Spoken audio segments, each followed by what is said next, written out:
Allora, buongiorno, bonjour. On est aujourd'hui avec deux protagonistes du théâtre italien, euh, Federica Martucci et Olivier Favier, qui sont là aujourd'hui pour nous présenter les quatre entretiens qui auront lieu sur notre page Facebook les 4 semaines du mois de mai. Bonjour Federica, bonjour Olivier. Alors Federica, est-ce que vous pouvez nous en dire un peu plus sur cet ouvrage en 1990-2020, Les théâtres italiens Résistance? Oui, c'est un ouvrage qui est paru en fin janvier 2021, tout récent. Et c'est un ouvrage qui s'inscrit dans une collection qui s'appelle Les cahiers de la maison Antoine Vitez. C'est le 13e cahier de la maison Antoine Vitez. Cette collection, elle est née en 1995 à l'initiative de la maison Antoine Vitez et des éditions théâtrales qui publient justement le volume.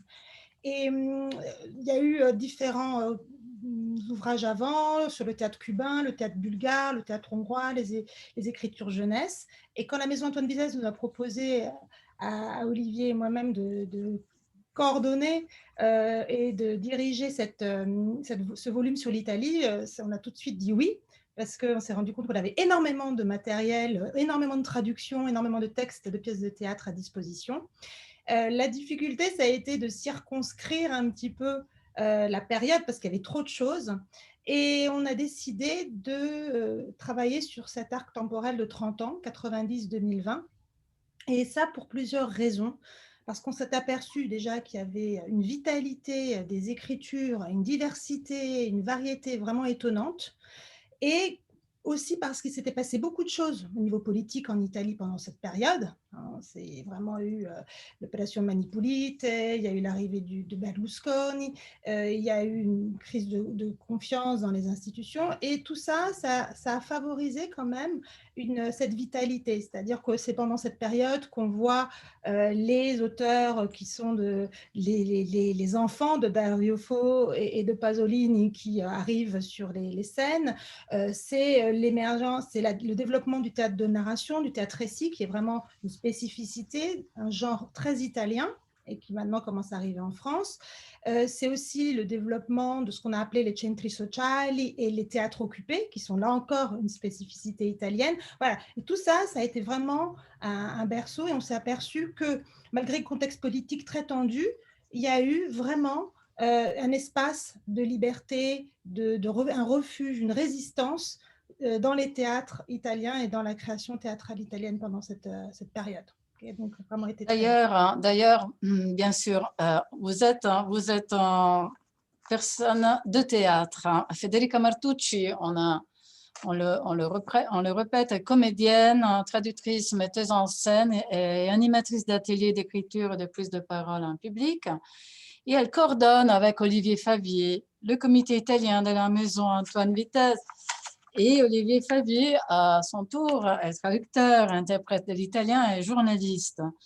Vous coordonnez donc le comité italien de la maison Antoine Vitez, qui est le Centre international de la traduction théâtrale, donc théâtre, traduction, italien et français. Olivier, ce livre, c'est un livre de 520 pages, donc c'est quelque chose de vraiment important. Est-ce que vous pouvez nous dire, est-ce qu'il a eu, il a reçu l'intérêt de la presse? Est-ce qu'il est en vente? Quel est l'avis de ce livre? Alors, la vie de ce livre, bon, ça reste une vie relativement confidentielle parce que le théâtre est quand même quelque chose voilà, c'est un peu confidentiel. Mais justement, l'idée, c'est de faire sortir un petit peu le théâtre du milieu des arts vivants. Donc, on a essayé aussi, on a fait deux émissions sur Radio Libertaire notamment. Il y a eu une grande pleine page dans le Matricule des Anges, donc c'est sorti un petit peu du public attendu, théâtral. Et puis, on a essayé de le remettre aussi, tout ce travail-là, dans un contexte beaucoup plus large, qui est effectivement, comme le disait Federica, un contexte politique. Donc ça se retrouve aussi dans dans les présentations, dans les écrits qui entourent chacune des parties de notre anthologie. Et puis, on a inclus aussi des reportages, des entretiens, etc. Ce livre est disponible dans toutes les librairies. Il est distribué normalement. Alors, parfois, il faut le commander. On peut aussi le commander en ligne. On évite Amazon. On va plutôt sur des plateformes qui ramènent chez des libraires indépendants. Mais voilà, il est tout à fait accessible de toutes les manières possibles. Bien, et donc, vous avez choisi, Frédéric Olivier, vous avez choisi plus de 40 auteurs pour en parler, parler de ce théâtre italien Résistance. Comment vous les avez, quel est le choix qui vous a, comment vous avez pu choisir ces auteurs et combien sont-ils et pourquoi et tout? Alors, on les a choisis avec beaucoup de difficultés. On a eu beaucoup de dilemmes, beaucoup de discussions entre nous, avec les autres traducteurs, avec la Maison Antoine Vitesse, avec les éditions théâtrales. On a 56 pièces de 46 auteurs dans l'ouvrage. Et à un moment, comme on avait beaucoup de choses, on a dû faire des choix. On a évidemment voulu absolument privilégier l'équilibre autrice-auteur. Il y a énormément d'autrices qui écrivent en Italie, très intéressantes. On a aussi fait, évidemment, ne sont présents que des auteurs et des autrices traduits. Il y a pas voilà, il faut vraiment qu'il y ait des traductions en français, déjà par des traducteurs. Et puis, on a aussi décidé à un moment, parce qu'il y avait beaucoup trop de choses, de privilégier des textes autour de 7 thèmes. On a distingué 7 thèmes, 7 chapitres dans le livre.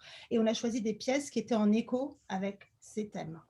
Alors, on a aussi voulu privilégier des auteurs qui sont vraiment très connus, qui ont été des phares un petit peu du théâtre italien en France, comme par exemple Fausto Paravidino, comme Stefano Massini. Et puis, on a des auteurs qui sont plus émergents, plus jeunes. Et ça, c'était intéressant de les faire peut-être un peu plus découvrir, un peu plus en France. Voilà, ça, c'était... Mais ça n'a pas été un choix facile et on a beaucoup de regrets. Les instituts culturels italiens de Paris et de Lyon ont choisi de vous demander de nous présenter quelques-uns de ces auteurs et je parle avec vous, Olivier Favier, à ce moment-là pour savoir, vous avez prévu une quinzaine de conversations avec les auteurs, parfois avec les traducteurs, comme c'est le cas de Lyon. Vous pouvez nous en dire un peu plus? Alors, on a choisi sur à peu près les mêmes critères. Alors, d'abord, les 15 qu'on a choisis, ce n'est pas les 15 meilleurs, les 15 indispensables, etc. On a fait un mix. De toute façon, tous les auteurs qu'on a mis dans l'anthologie sont des auteurs qui sont pour nous importants au même titre. Il y a pas si on avait pensé qu'un auteur ou une autrice n'était pas très importante, on ne l'aurait pas mis. Donc, on n'a pas cherché à remplir. On avait plutôt le problème de débordement. Et là, c'était un petit peu pareil, on a simplement cherché à maintenir ce même équilibre entre les hommes et les femmes, entre les auteurs connus qui allaient un petit peu attirer, c'est-à-dire qu'on se dit, voilà, Stefano Massini, on le connaît, donc on va aller regarder l'entretien avec Stefano Massini, puis on espère qu'ensuite, les gens vont venir aussi écouter d'autres auteurs ou d'autres autrices qui ne connaissent pas encore. Donc, on a essayé de privilégier aussi la jeune génération, des auteurs et des autrices qui peuvent être parfois très connus en Italie, mais pas en France. Et puis, pour la partie lyonnaise, on a fait une chose très intéressante qui nous tenait vraiment à cœur, c'est des rencontres, puisque la maison Antoine Vitesse est d'abord une maison de traducteurs et de traductrices, des rencontres entre des auteurs et des autrices et leurs traductrices. Et il se trouve en plus que 2 d'entre elles habitent en Auvergne-Rhône-Alpes. Donc voilà, les liens entre la région Auvergne-Rhône-Alpes et puis la région piémontaise aussi, puisque juste de l'autre côté, on a une autrice parmi dans notre choix qui est Laura Curino. Voilà, donc on est resté aussi dans un cadre régional, interrégional. Voilà.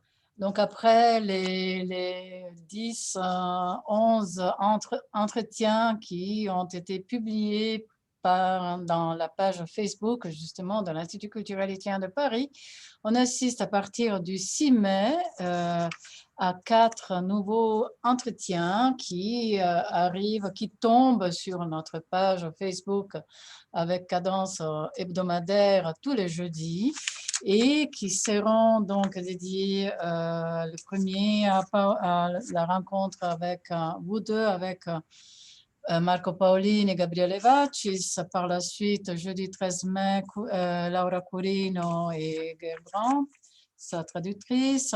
Par la suite, Davide Carnevale et Caroline Michel, pour terminer avec Angela De Mattei et Julie Kenao.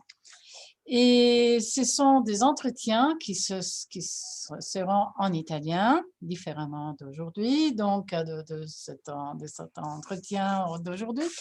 Il s'agit de conversations en italien, mais avec la traduction en français, en tant que sous-titre, dans l'attente de pouvoir présenter directement ici à l'Institut culturel italien de Lyon la présentation de ce livre.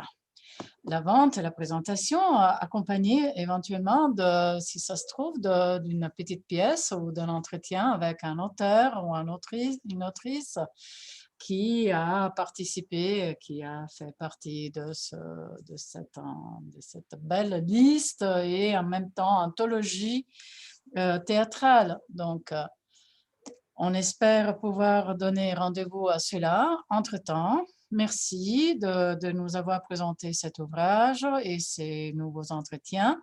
On vous donne rendez-vous peut-être à bientôt, dans quelques mois. Grazie. Grazie. Grazie a lei.